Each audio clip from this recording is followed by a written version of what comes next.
What do we need to do mentally when the unthinkable happens? Like many of you, I'm deeply grieved by the tragedy in the Texas Hill Country, especially the heartbreaking scenes and loss at the girls' camp in Hunt, Texas. These are the kinds of events that leave us without words, leave us numb and in despair. And if we're honest, we don't even know how to pray. And for many who love and trust in God, this kind of grief can shake your faith. I know that personally, during a period of tragedy in my own life, I remember being in such shock that I started to let the thought loop run wild in my mind. Maybe I've been wrong my whole life.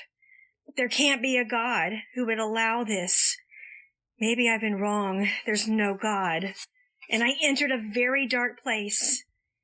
And for me, it only lasted a day, but I know it lasts longer for some. But I know what helped me come out of that dark night of the soul more quickly. And it was advice that was given to me that I pass along to you all. I had to take a stand and verbally declare that which I could not yet feel. I had to say, God, I don't understand, but I still choose to believe you. And I still choose to believe you are good. I wasn't feeling it. And making that statement did not make the grief go away, but it kept me from slipping into a lengthy time of despair. And it taught me something powerful. When tragedy comes, we have to choose to process it through the lens of God's truth, not through the darkness of our pain. And it's a choice. It doesn't come naturally always. But that is how the enemy is defeated in those moments. For me, it felt like a test afterwards. A small taste of what Job went through, although mine wasn't nearly that bad. But for some of you, yours may feel that bad. And to you, I say gently, hold on. You're not alone.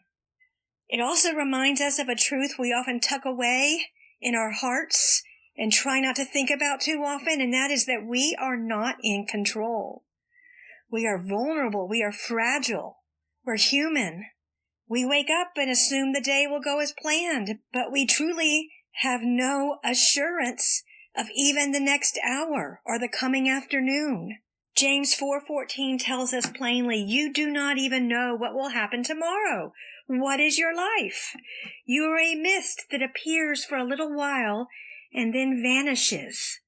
And that verse isn't meant to make us afraid. It's meant to remind us of what's real, what's eternal, what's unshakable.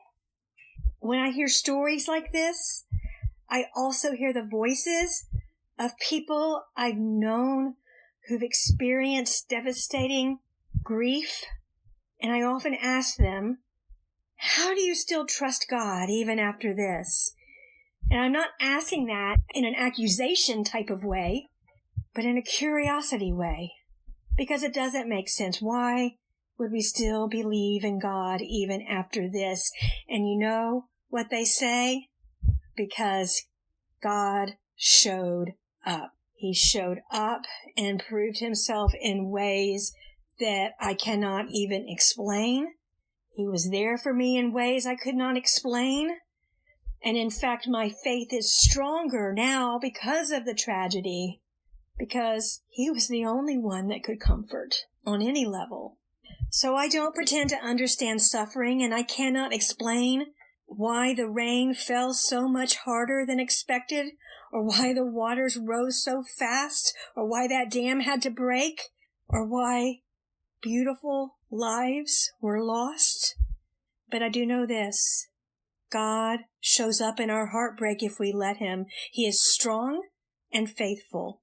Psalm 34:18 says, the Lord is close to the brokenhearted and saves those who are crushed in spirit.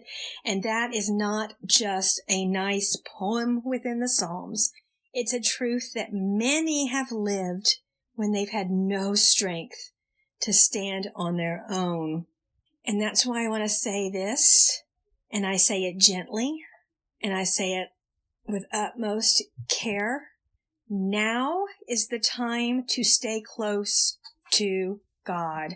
Now is the time to seek His presence, to seek His voice, and to trust His heart. Because when heartbreak comes, and it will come to us all, those who have already been walking with Him will readily find that He is already near.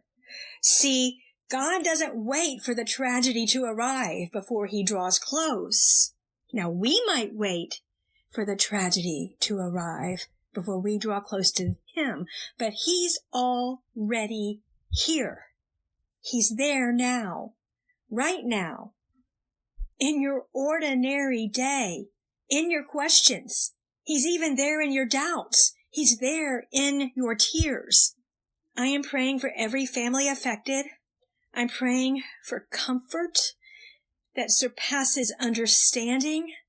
I'm praying that even in this very dark time, they will know that Jesus is the light that the darkness cannot overcome, and He has a deep and steady presence. You all, life is fragile, but God is strong. So hold your loved ones close. Take time to cherish what matters. Draw near to God, because He never leaves. And when the world turns upside down, or your day turns upside down, may you find that He's already holding you upright. Bye for now.